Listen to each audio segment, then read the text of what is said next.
The Chennai Shopping Mall Shravana Sambaram KG Sale Nakshi Jewelry Mela Flat 50% off.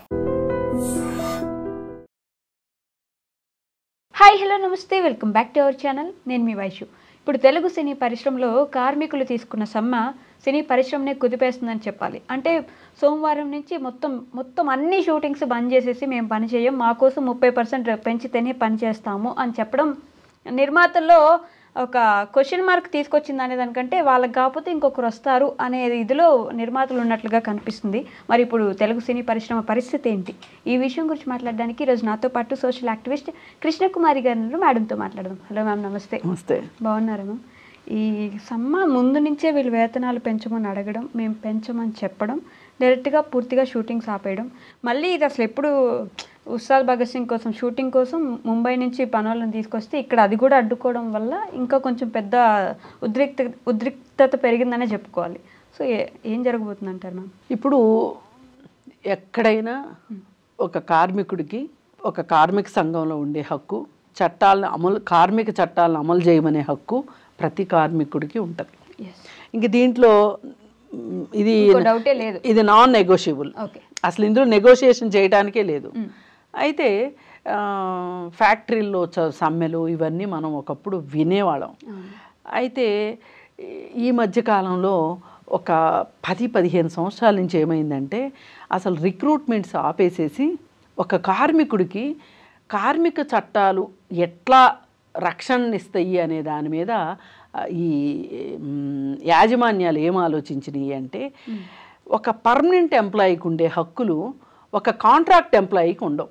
Okay. Outsourcing ఎంప్లాయీకి అసలే ఉండవు. అందుకని ఏం చేస్తున్నారు అంటే కాంట్రాక్ట్ పద్ధతిన రిక్రూట్మెంట్ చేసుకుంటున్నారు. ఎందుకు అంటే రేపు పొద్దున వాళ్ళకి ప్రతి 11 నెలలకి అపాయింట్మెంట్ ఆర్డర్ ఇస్తారు. 12వ నెల అనేది ఉండదు వాళ్ళకి. 12 నెలలు దాటి 13వ నెలలోకి వెళ్తే కానీ వాళ్ళకి కార్మిక చట్టాల్లో ఆ హక్కుల్లో వీళ్ళకి రావు. ఓకే. అందుకోసం అని చెప్పి వాళ్ళకి ఏం చేస్తున్నారు అంటే ఇప్పుడు మనము పెంపుడు పిట్టల్ని పెంచుకునే పిట్టలకి ఏం చేస్తామంటే మామూలు పిట్టలు ఎగురుతూ ఉంటాయి. ఈ పెంపుడు పిట్టలకి రెక్కలు కత్తిరిస్తాం, ఆ ఎగరవు. మన ఇంట్లో ఉంటే మన ఇంట్లో వరకే ఉంటాయి, అంటే ఒక ఎత్తుని దాటి అవి ఎగరలేవు. అలాగే ఈ కార్మికులు కూడా వీళ్ళకి రెక్కలు రాకోకుండా హక్కులు అనే రెక్కలు లేకుండా ఉండటం కోసం వీళ్ళకి ఏం చేస్తున్నారంటే వీళ్ళని కార్మిక చట్టాల ప్రకారం వీళ్ళని రిక్రూట్మెంట్ చేసుకోకుండా పర్మనెంట్ ఎంప్లాయీస్ లాగా రిక్రూట్ చేసుకోకుండా వీళ్ళు కాంట్రాక్ట్ పద్ధతిని రిక్రూట్ చేసుకుంటున్నారు. సో వీళ్ళు సమ్మెలు చేయడానికి కార్మిక చట్టాలని దానిలో ఉండే హక్కుల్ని వీళ్ళు వినియోగించుకోలేకపోతున్నారు. అయితే ఇప్పుడు మన సినిమా వాళ్ళ దగ్గరకు వచ్చేసరికి కూడా సేమ్ వాళ్ళు ఏంటి అంటే ఇక్కడ రిక్రూట్మెంట్స్ అట్లా అని కాకోకుండా వీళ్ళు ప్రతి విభాగానికి 24 క్రాఫ్ట్స్కి వాళ్ళ సంఘాలు వాళ్ళకు ఉన్నాయి, వాళ్ళ ఫెడరేషన్స్ వాళ్ళకు ఉన్నాయి. సమాఖ్యలు అంటారు ఫెడరేషన్స్ అంటే, వాళ్ళ సమాఖ్యలు వాళ్ళకు ఉన్నాయి. ఈ ఫెడరేషను లో వాళ్ళు మెంబర్షిప్ తీసుకుంటే వాళ్ళు అందులో మెంబర్స్ అవుతారు. అప్పుడు వాళ్ళనే పనిలోకి తీసుకోవాలి. వాళ్ళకి పనిలోకి తీసుకున్నప్పుడు ఏమైనా యాజమాన్యాల దగ్గర నుంచి వాళ్ళకి ఏమైనా ఇబ్బందులు వస్తే, అంటే ప్రొడక్షన్ హౌస్ల నుంచి ఇబ్బందులు ఏమన్నా వస్తే ఈ ఫెడరేషన్ వాళ్ళు మాట్లాడతారు, ఆ లీడర్స్ మాట్లాడతారు. ఇది సినిమా ఇండస్ట్రీలో ఆనవాయితీగా వస్తున్న విషయం. అయితే అప్పుడప్పుడు వీళ్ళు ఈ ఫెడరేషన్స్ వాళ్ళు వేతనాలు పెంచమని అడుగుతూ ఉంటారు. ఈ వేతనాలు పెంచాల్సిన అవసరం కూడా ఉంది. ఎందుకంటే వాళ్ళ కాస్ట్ ఆఫ్ లివింగ్ విపరీతంగా పెరిగిపోయిన సందర్భంలో వాళ్ళు మనుషులే, వాళ్ళకి కష్టాలు ఉంటాయి. వాళ్ళకి ఇప్పుడు లైఫ్ స్టైలు మారింది. అలాగే ధరలు పెరిగిపోయినాయి, నిత్యావసర వస్తువుల దగ్గర నుంచి అన్ని ధరలు పెరిగిపోయినాయి. మరి వాళ్ళు కుటుంబాలను పోషించుకోవాలి అంటే ఇవాళ పిల్లలు స్కూలుకి పంపించుకోవాలన్నా, హాస్పిటల్కి వెళ్ళాలన్నా, ఏం చేయాలన్నా వాళ్ళకి డబ్బులు కావాలి కదా. ఉద్యోగస్తులు వేతనాలు పెంచమని అడిగినట్లు వీళ్ళు కూడా వేతనాలు పెంచమని అడుగుతున్నారు. అది ఏ మాత్రం తప్పు కాదు. అది 100కి 100% వాళ్ళు అడిగే దాంట్లో న్యాయం ఉంది. వాళ్ళు 30% అడుగుతున్నారు. మీరు కూర్చోబెట్టి 30% ఇవ్వలేము ఇప్పుడున్న కండిషన్స్లో, 15% ఇస్తాము, లేదా 20% ఇస్తాము. ఓకే.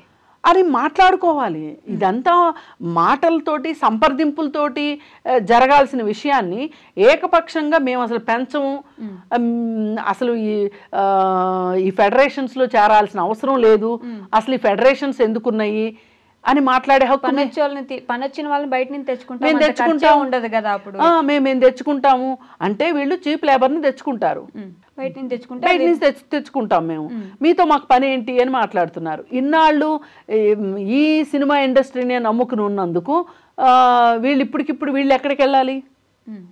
ఇంతకుముందు ఏం చేసేవాళ్ళు, ఈ ఫెడరేషన్స్ లేని వాళ్ళని వీళ్ళు పని ఇచ్చేవాళ్ళు కాదు. అమ్మో ఫెడరేషన్ వాళ్ళు ఊరుకోరు మమ్మల్ని, మీకు మెంబర్షిప్ ఉందా, మెంబర్షిప్ కార్డు ఉందా అని మాట్లాడేవాళ్ళు. అట్లాంటిది ఇప్పుడు అసలు ఆ ఫెడరేషన్సే అక్కర్లేదని మాట్లాడుతున్నారంటే వీళ్ళకి ఎప్పుడు ఎలా ఉపయోగం అయితే అలా మాట్లాడతారనమాట. అదే వేతనాలు పెంచకుండా కుక్కిన పేనుల్లాగా పడుంటే, ఏది రెక్కలు కత్తిరించిన పక్షుల్లాగా ఎక్కడోళ్ళు అక్కడే ఉండుంటే వీళ్ళకేమీ చేమగుట్టినట్టు ఉండదు.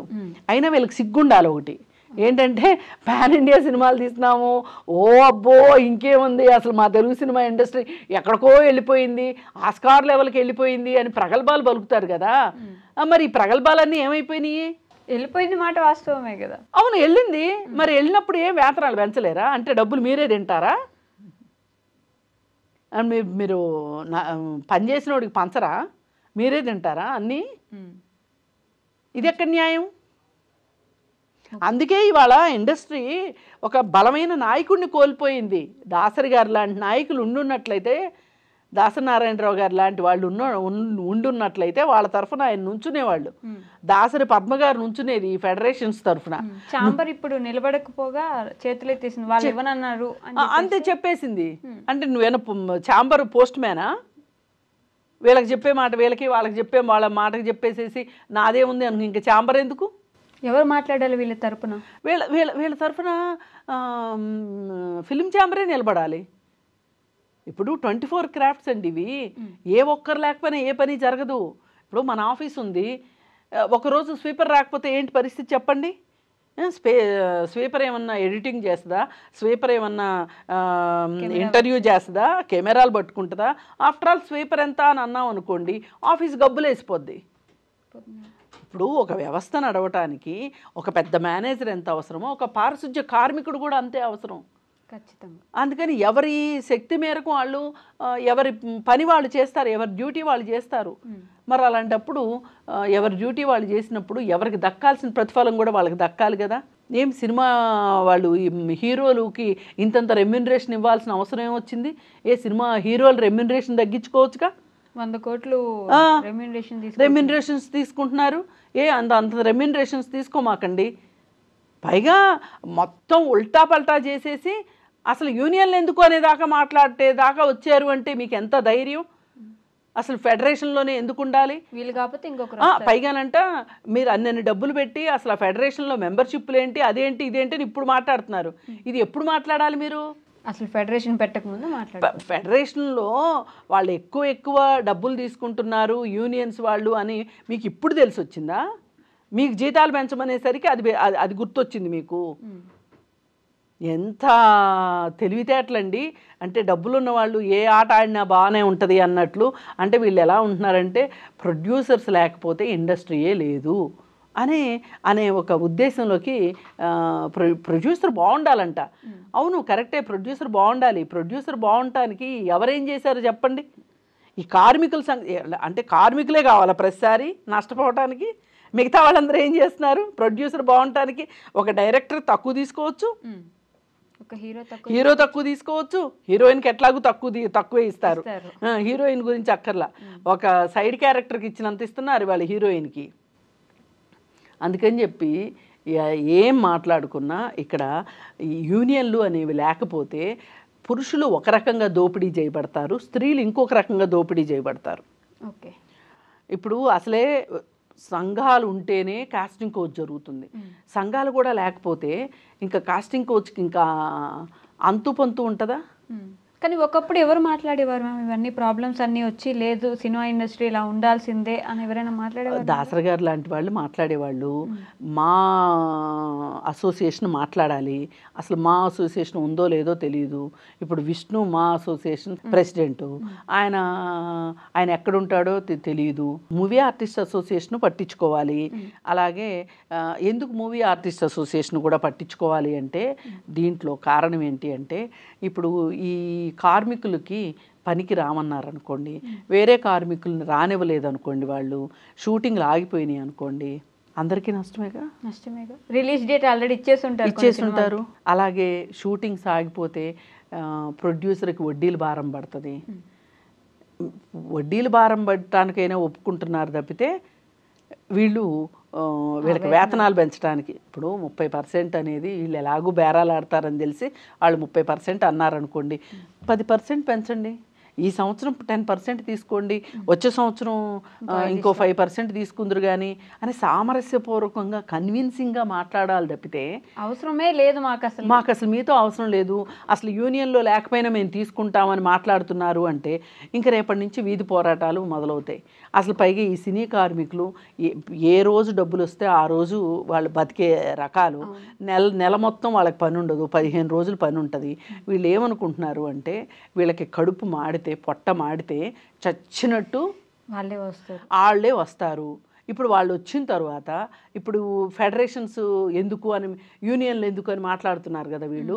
అవి కూడా లేకపోతే ఇంకా తగ్గించి ఇచ్చినా చచ్చినట్టు పనిచేస్తారు. ఓకే, వాళ్ళని దోపిడీ చెయ్యాలి అంతే.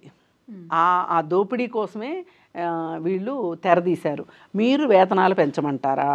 ఓకే, మీ తోకలు ఎట్లా కత్తిరించాలో మాకు తెలుసు, మీ రెక్కలు ఎట్లా కత్తిరించాలో మాకు తెలుసు. కానీ వేతనాలు పెంచడానికి అసలు ప్రాబ్లం ఏంటి మ్యామ్? అంతంత రెమ్యూనరేషన్లు ఇచ్చేవాళ్ళు, అంత కోట్లు పెట్టి సినిమాలు తీసే వాళ్ళకి చిన్న కార్మికుడికి ఒక 10% వేతనం పెంచితే ఏమవుతుంది? ఇప్పుడు ఇంతలాగా ఆలోచించే వాళ్ళే ఉంటే అసలు కార్మికులకి ఇన్ని కష్టాలు ఎందుకు ఉంటాయి? కార్మికులకు ఎందుకు కష్టాలు ఉంటాయి చెప్పండి. ఇప్పుడు ఒక ఆఫీస్లో ఒక మేనేజర్కి ఇవ్వటానికి డబ్బులు ఉంటాయి, కింది స్థాయిలో పనిచేసే వాళ్ళకి చేతులు రావు. ఇది ఒక యజమాని మనస్తత్వం. ఇది ఇంతే. ఇది ఈ వీళ్ళని పెట్టుబడిదారులు అంటారు. అంటే బిజినెస్ పీపుల్ లక్షణమే ఇది. వాళ్ళకి ఏంటి అంటే ఎక్కడి నుంచి తక్కువకి మనకు వస్తుంది, మనం ఎక్కువకి మనం అమ్ముకుంటాం, ఎక్కువ డబ్బులు సంపాదిస్తాం, తక్కువలో జనరేట్ చేసి ఎక్కువకు అమ్ముకుంటాం, ఎక్కువ డబ్బులు సంపాదిస్తాం. సినిమా కూడా అంతే. ఇప్పుడు నిర్మాత అని మాట్లాడుతున్నారు కదా, ఈ నిర్మాత ఎంత తక్కువలో సినిమా కంప్లీట్ చేసి ఎంత ఎక్కువ డబ్బులు సంపాదిస్తే అంత మంచిది. దీని గురించి సినిమా హీరోలు కానీ పెద్దవాళ్ళు కానీ డైరెక్టర్స్ కానీ ఎందుకు ఎవరు నోరెత్తి మాట్లాడట్లేదు అంటారు? అదే ఇప్పుడు ఫిలిం ఛాంబర్ ఉంది కదా, ఫిలిం ఛాంబర్ ఇన్వాల్వ్ కావాలి. ఫిలిం ఛాంబర్ చేతులు ఎత్తేసి చెప్పింది, జస్ట్ ఇట్లా వాళ్ళు ఇవ్వనన్నారు అని చెప్పేసి చెప్పింది. అదే అంటున్నా, మీరు ఉండాల్సింది పోస్ట్ మ్యాన్ ఉద్యోగం కాదు మీకు. మీరు వాళ్ళకి వీళ్ళకి మధ్యలో సంధానకర్తలుగా ఉండి మాట్లాడి పరిష్కారం చేసి ఒక పరిష్కారం సమస్యను తీసుకెళ్ళాలి తప్పితే సమస్యని మీరు అలా వదిలేసేసి పారిపోయింది ఒక రకంగా ఫిలిం ఛాంబర్. ఇవాళ పారిపోయినట్లే ఫిలిం ఛాంబరు. అది కరెక్ట్ కాదు. ఇప్పుడు వాళ్ళు ఎప్పుడు పారిపోయే లక్షణమే ఫిలిం ఛాంబర్కి. ఒక మహిళ సమస్య వచ్చింది అంటే పారిపోతారు. ఇంకోటంటే అసలు ఇప్పుడు మరీ అసలు తెలుగు సినిమా ఇండస్ట్రీ, మా అసోసియేషను, ఇప్పుడు ఈ ప్రొడ్యూసర్స్ కౌన్సిల్, ఇవన్నీ వీళ్ళందరూ అసలు ఎక్కడ ఉనికి లేని వాళ్ళలాగా అయిపోయారు. పెద్దవాళ్ళందరూ దాదాపు రెస్ట్ మోడ్లోకి వెళ్ళిపోయారు. ఈ రెస్ట్ మోడ్లోకి వెళ్ళిపోయేసరికి ఎవరైతే ఒక ఆ నలుగురు అని మాట్లాడతారో ఆ నలుగురు ఎలా ఉన్నారంటే ఇవాళ మాకెందుకు, మాకు వచ్చినప్పుడు మేము చూసుకుందాం. ఇప్పుడు చిన్న సినిమాలకి థియేటర్లు దొరకట్లేదు అంటే కూడా వీళ్ళకి చేమగుట్టినట్లేదు. పెద్ద సినిమాలకి టికెట్ రేట్లు పెంచుకుని డబ్బులు పోగేసుకోవడమే వీళ్ళ లక్ష్యంగా వీళ్ళు ఉంటున్నారు. వారం రోజుల్లో డబ్బులన్నీ వచ్చేయాలి. మీకు కావాలి అనుకుంటే ఒక ప్రొడ్యూసర్కి, ఒక ఎగ్జిబిటర్కి వీళ్ళకి డబ్బులు కావాల్సినప్పుడు, ఫైనాన్సర్స్కి డబ్బులు కావాలి అనుకున్నప్పుడు మట్టుకు మీరు టికెట్ రేట్లు పెంచుకుంటారు. అప్పుడైతే కరెక్టు. కార్మికులు వేతనం పెంచమంటే మట్టుకు తప్పు. అందుకని చెప్పి ఈ ద్వంద్వ ప్రమాణాలు అంటారు వీటిని. మా ఇంటికి వస్తా ఏం తీసుకొస్తావు, మీ ఇంటికి వస్తే ఏం పెడతావు అనే, ఏమి ఇస్తావు అనే పద్ధతిలో ఇవాళ ఇండస్ట్రీ ఉంది కాబట్టి అంతే. యూజ్ అండ్ త్రో అంతే. Use and throw.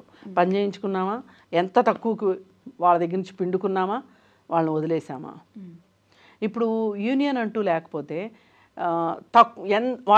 వాళ్ళు చెప్పిన రేటుకి వీళ్ళు వెళ్ళిపోతారు. వాళ్ళ ఉద్దేశమే అది. ఎంత పిలిస్తే అంతకు వస్తారు, రాకపోతే ఇంకొకరు వస్తారు. ఇప్పుడు ఇవాళ 1000 రూపాయలు అనుకుంటున్నారు, 1000 రూపాయల్లో వాళ్ళు 30% పెంచమన్నారు. 30% అంటే దాదాపు ఇంకొక 300 పెంచమని అడిగారు వాళ్ళు. 1300 చేయమన్నారు. రేపొద్దున మీరు 1300 చేయమన్నారు కదా, మేము 700కి పని చేయించుకోకపోతే చూడండి అనే లెక్కలో ఈ ఇండస్ట్రీ తయారవుతుంది. చూడండి, యూనియన్స్ లేకపోతే అంతే జరుగుతుంది. యూనియన్ ఉండాలి. అందుకే ఒక వ్యక్తిగా శక్తి లేనప్పుడు నలుగురుగా ఉంటేనే శక్తి ఉంటుంది. అందుకే మళ్ళీ చెప్తున్నాను, ఇది మహిళలకి ఇంకా నష్టం చేస్తుంది. ఎవరన్నా ఉండి సమస్తగా మాట్లాడితేనే దిక్కు దివాణం లేదు వాళ్ళ మహిళల సమస్యలకి. ఇట్లాంటప్పుడు ఇంకేమి ఉంటుంది, రక్షణ ఏముంటుంది వాళ్ళకి. పురుషులకి ఒక రకమైన నష్టం, స్త్రీలకి ఆర్థికపరమైన నష్టాలే కాకోకుండా కమిట్మెంట్ కూడా పెరిగే అవకాశం ఉంటుంది. కమిట్మెంట్లు ఇమ్మనే అవకాశం కూడా ఎక్కువ ఉంటుంది. ఈ ప్రొడక్షన్ మేనేజర్లు వీళ్ళు ఒక ఆట ఆడుకుంటారు. అందుకని ఏంటి అంటే యూనియన్లు ఉండాల్సిందే. వాళ్ళ వేతనాలు వాళ్ళని యూనియన్ కాకుండా వేరే వాళ్ళని పిలవకూడదు. అదేమంటే కమిషనర్ చెప్పాడు, ఎవరినైనా హైర్ చేసుకోవచ్చు అని చెప్పారు అనేది కరెక్ట్ కానే కాదు. మనకంటూ ఒక విధానం ఉంది, ఆ విధానం ప్రకారం వెళ్ళాలి అంతే. 30% కాకపోతే వాళ్ళతో కూర్చొని నెగోషియేట్ చేసుకోండి. Okay ma'am, thank you.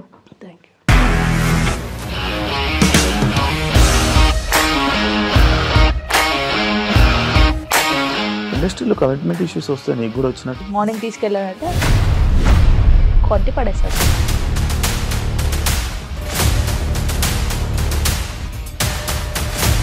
ఒక్కళ్ళు కూడా చూడలేదు ఈ సినిమా అని చెప్పడానికి కూడా చాలా ధైర్యం కావాలి. అది నిజం కదా, దాంట్లో ధైర్యం ఏంటి? ఇది నెక్స్ట్ డే ప్లేట్ మార్చేస్తే తప్పు కదా. As of now we are comfortable this అని నేను అనుకుంటున్నాను. రష్మిక గారిది మీది ఒకే ఊరంట కదా? నీకు కోపం వచ్చిందంటే బాగా తిట్టేత్తరా? తిట్టేద్దామండి. నిజంగా గేమ్ ని ఎలా చేంజ్ చేయగలిగారు? ఏపీఎస్ఎఫ్సి వాళ్ళకి 6 నెలల్లో నేను 6 లక్షలు కట్టా. బిజినెస్ చేయాలనుకుంటే it is as difficult as riding a tiger.